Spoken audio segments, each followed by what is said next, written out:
I didn't plan to become a widow at the age of 33. I had no plans on losing my husband, my marriage, and my sense of certainty all at one time. And I definitely didn't plan to rebuild my life. But here I am. This is the Fly Black Widow podcast. Hi, and welcome to episode 5 of the Fly Black Widow podcast. Have you ever felt present but absolutely lost at the exact same time?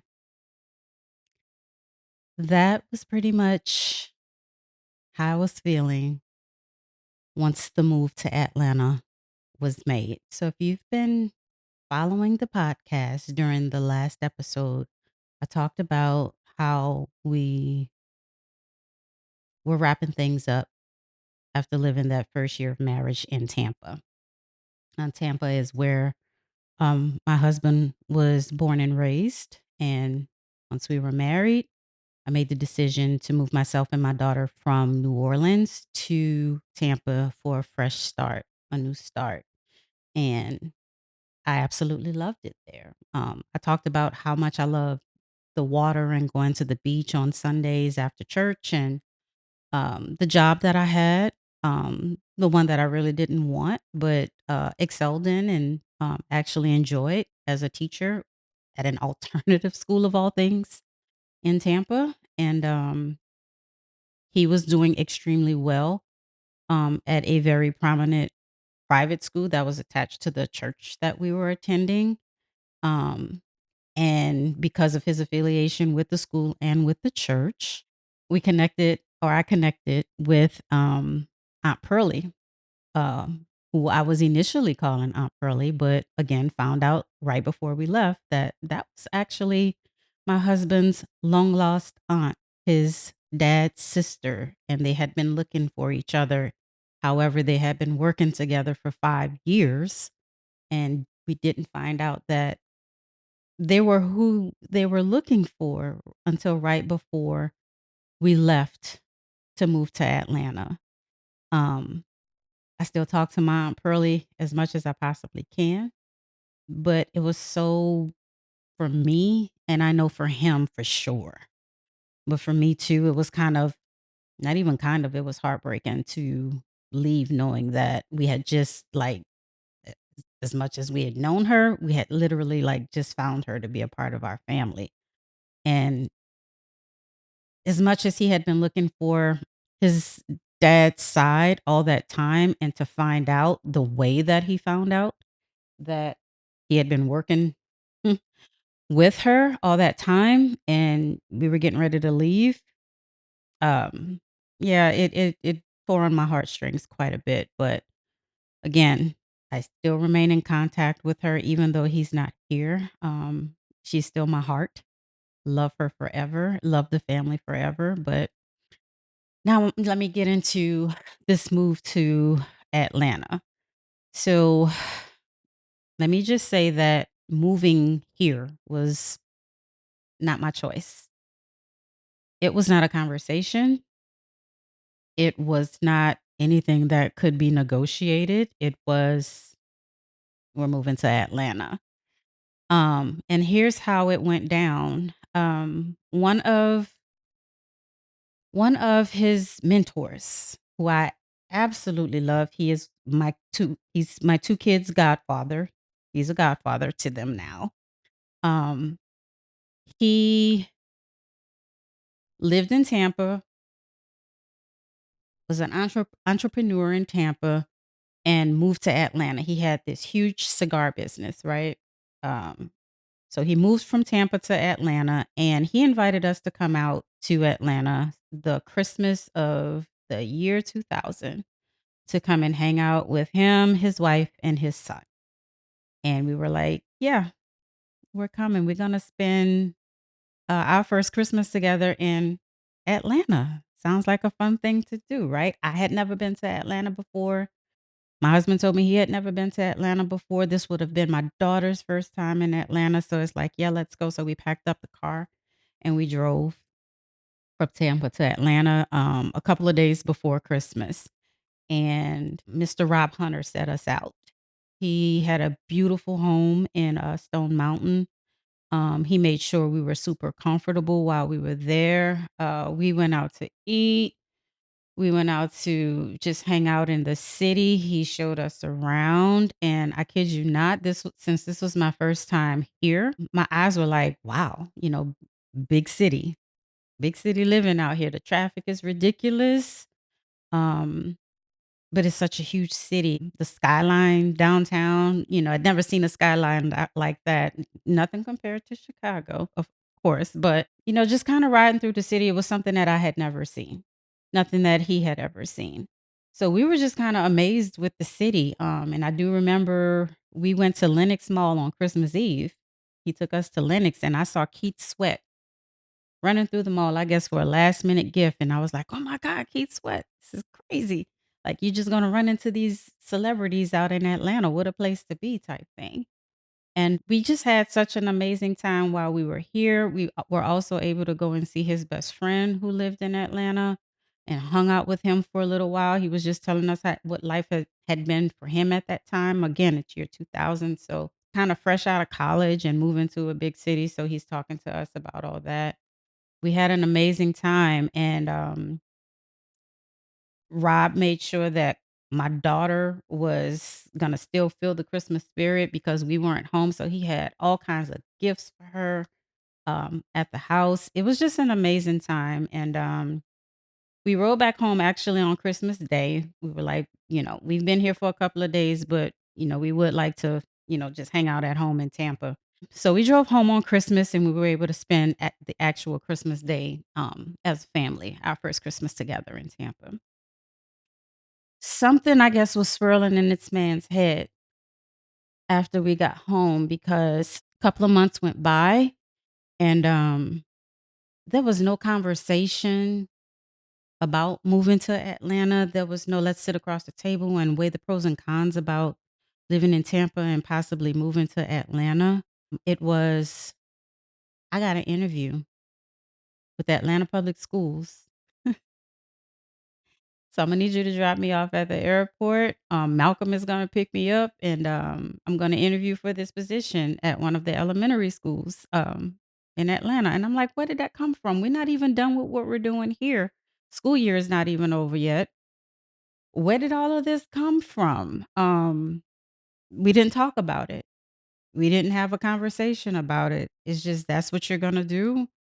And so, me being, a first year wife, right? It's like, "Okay, well, let me know when I gotta drop you off and just keep me posted, um, as things are going on." And so I dropped him off at the airport. Me and Kobe, my daughter, we stayed home, did our thing, that weekend, I remember, or, maybe during the week, in part of the week or whatever. We just had time to ourselves, and, I picked him back up from the airport when it was time, and he told me that they were gonna let him know, and within that same week, he got the notice that he got the job, and it's like, "Yep, we're moving to Atlanta." I cannot say that I was comfortable with that decision that he made. It was not made through partnership, but as his wife, I trusted that he knew what was best for us, and I got on board with the idea. So he made the decision. I followed along. Um, we were not leaving until the school year was over for the both of us in May. So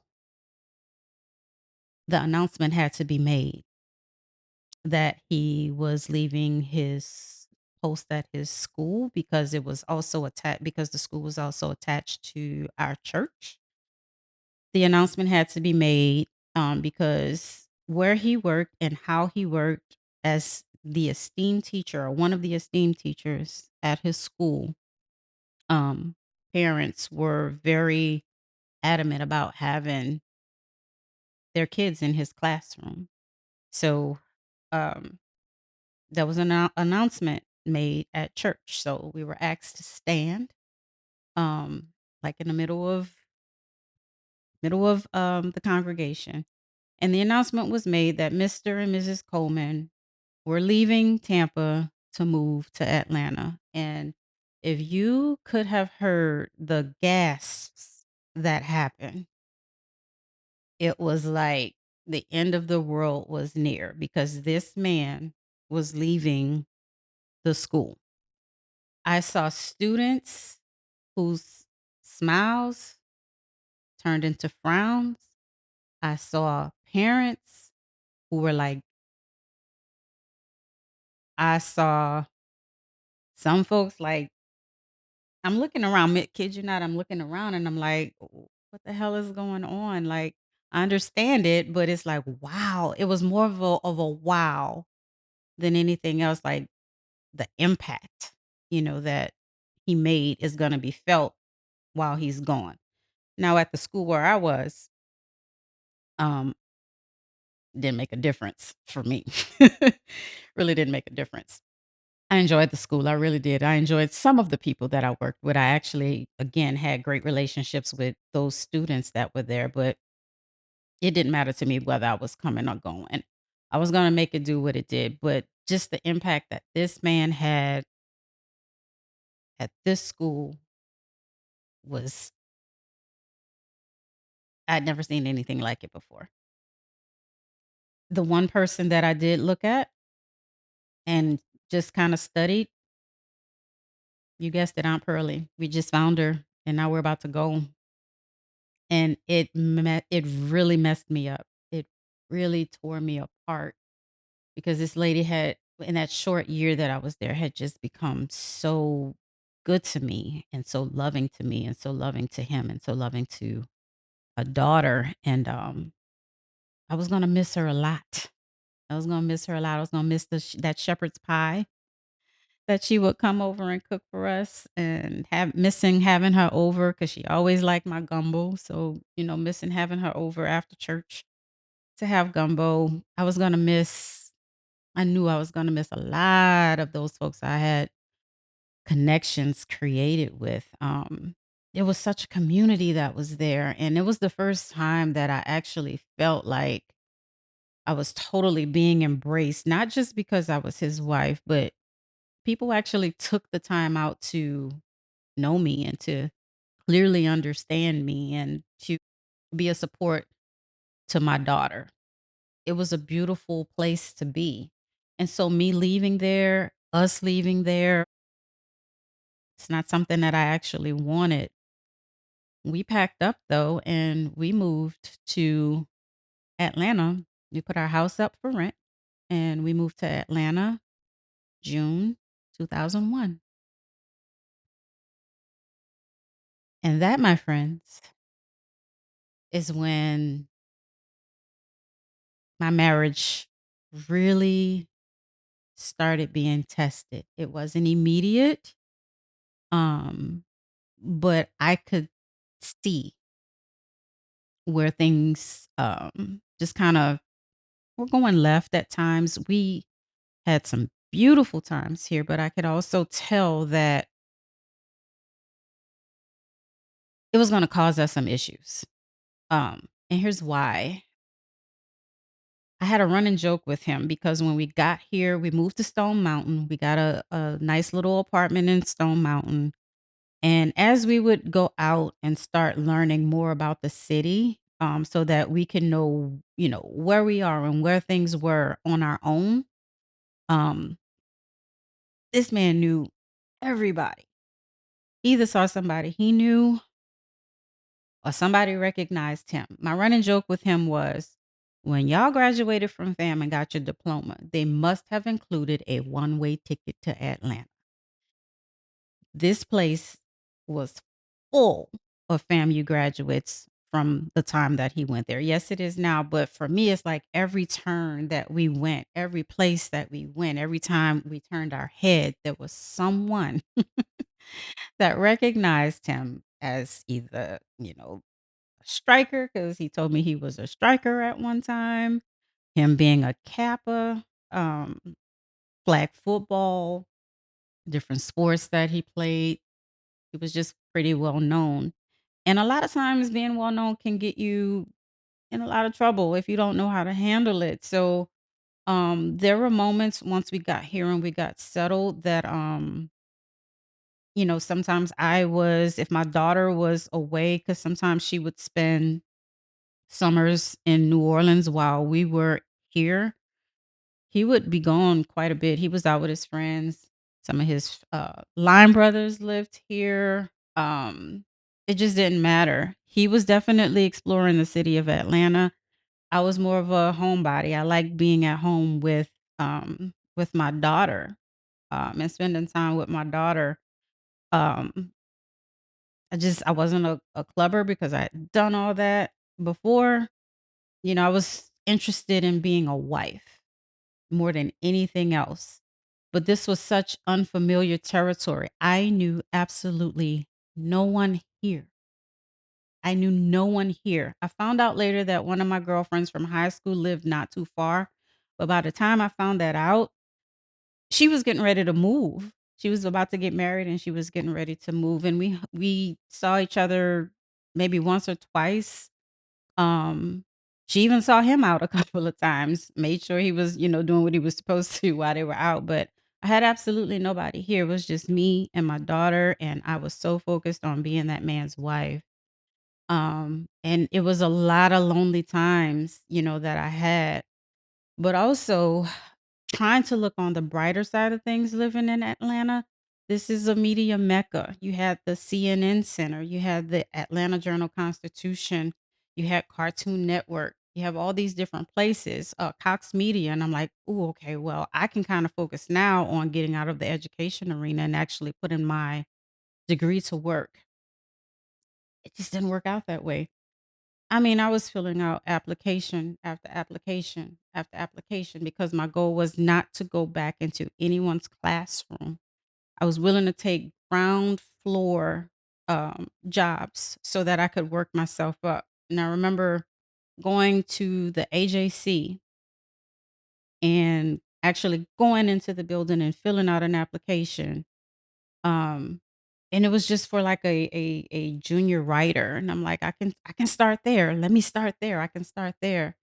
And I remember coming out of filling out that application there. Because remember, it's the year 2001. There's no online applications. You have to do a paper application. And I remember turning it in and coming out and going to a parking deck, and I saw this young lady. I don't know if she was in college, maybe fresh out of college, but she was a young lady and dressed to the nines, and she had on her CNN lanyard, and I'm like, "That's what I want. I want that. I want that. I wanna wear that dress. I want her lanyard. I want her heels. I wanna be coming out the office building with my briefcase. That is what I want." And in all honesty, it just didn't turn out that way. So, bills had to be paid, right? Our notes had to be paid, groceries had to be purchased, daycare had to be paid. So, guess what I did? Went into the school system as well. So, I started teaching in Atlanta public schools as well. So, now we have 2 teachers again in the household. One's an elementary teacher, that was him. I started working as a middle school special needs teacher. I enjoyed working with special needs kids because you could actually see and feel for me, can't speak for everyone, but for me, I saw and I felt the benefits of that. I enjoyed those kids. I had literally every child that you could possibly think of, literally in one setting. Um, I was not having um, the experience that he was having, however, um, because my school was in a rough neighborhood. I taught at Price Middle School in the middle of Carver Homes. And if you know anything about Atlanta, you know what that is. You know the type of environment that is, you know what type of population that is. He taught at Burgess off of Glenwood in the middle of prominent neighborhoods. His kids were easy. He was a first grade teacher. I had sixth, seventh, and eighth graders who had attitudes, police records. I had students that had disabilities all in one classroom. And I still made it work, but it's still not what I wanted to do. But for him, it was easy. because that was the type of person that he was, and the school where he worked in Tampa actually helped shape how he dealt with his kids in Atlanta.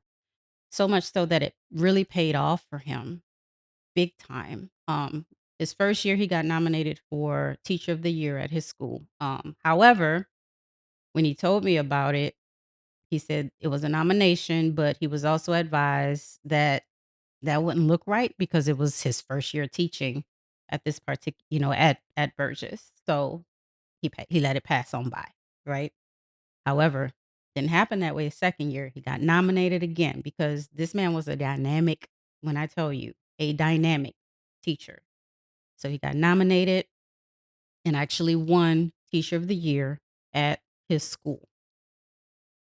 And then you go into the next step, right? And then the next step, and then the next step.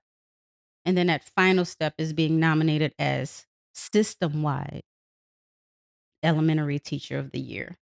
And he was getting uh, groomed for the acknowledgement by his principal, who's an amazing principal. I was an amazing principal at the time. I believe she's retired by now, but he was being groomed for it. And at the end of the day, he was Atlanta Public Schools Elementary Teacher of the Year, system wide. This was significant because that particular year, it was 3 men, 3 Black men who represented the entire school system. So you had a high school, Atlanta Public Schools High School Teacher of the Year was a Black male. You had the middle school Teacher of the Year, who was also a Black male. And you had my husband, who was the elementary school Teacher of the Year. When I say fanfare, because that never happens, right? When I say fanfare, I mean fanfare. It was like these 3 guys were celebrities at this point. And as his wife, I got to kinda go along for the ride and witness what this looked like. They were doing interviews, they were receiving all types of prizes, um, lights, uh, computers, projectors. They started mentoring other teachers. They started having, forums and what have you at other schools. They got appointed to all these different committees. Um, it was just a lot, but it was good, you know? And he was definitely playing his part to represent not only just his school, but he was also playing his part or doing his part to represent his students, himself, and being my husband. I was right there along with him, side by side the entire time. I was there for all of the ceremonies. Actually, I remember being late to one because I had to get my daughter secured, but I was there for, right by his side, holding his hand on his arm the entire time. So much so that the principal at the school where I was, I don't know how, she sat at our table during one of the ceremonies, and this lady reached over and whispered to me to let me know that she was very competitive and that she needed to bring some of that over to her school. So I needed to do my part.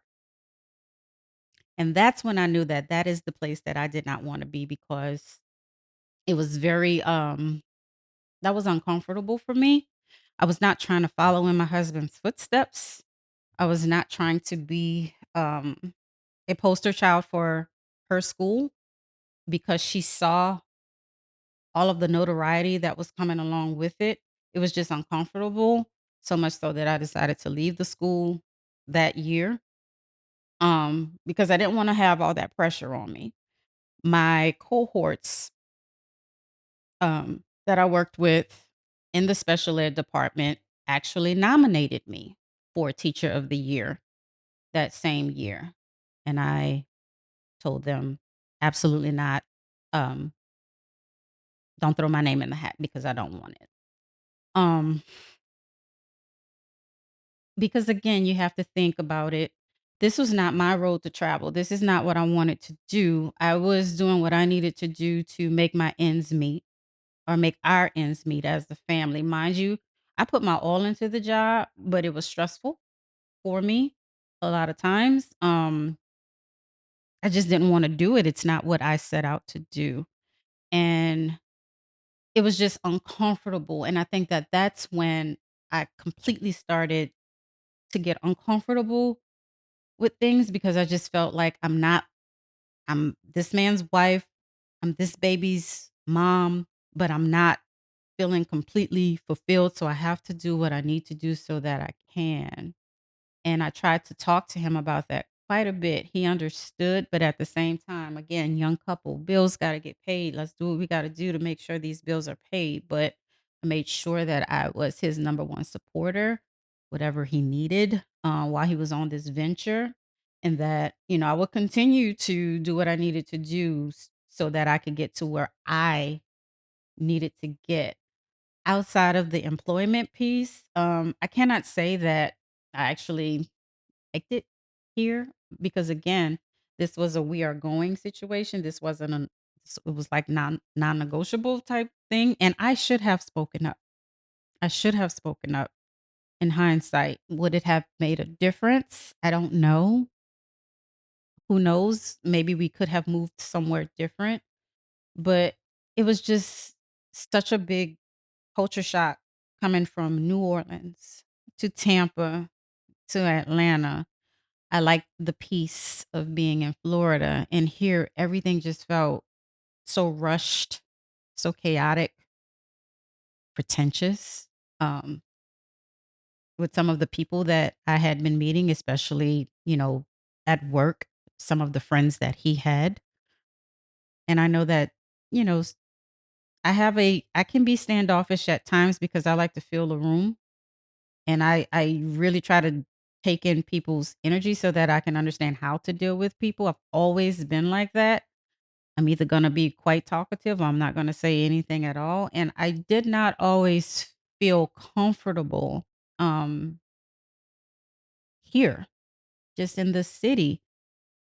He went out a lot, and a lot of times he went out without me because, number 1, there was no we didn't really have anyone to watch my daughter. Number 2, it was moments and places where it was him and his frat brothers, there was no place for me there. Some of my friends from New Orleans would actually come down and visit, and that just made me feel so much better, when they would come down. My best friend, would come up quite often. A couple of my best friends from New Orleans would come up quite often, and it took some of the weight off of, just being here, you know? I made the adjustments, but I can honestly say that moving here was the start of the demise of my marriage. So,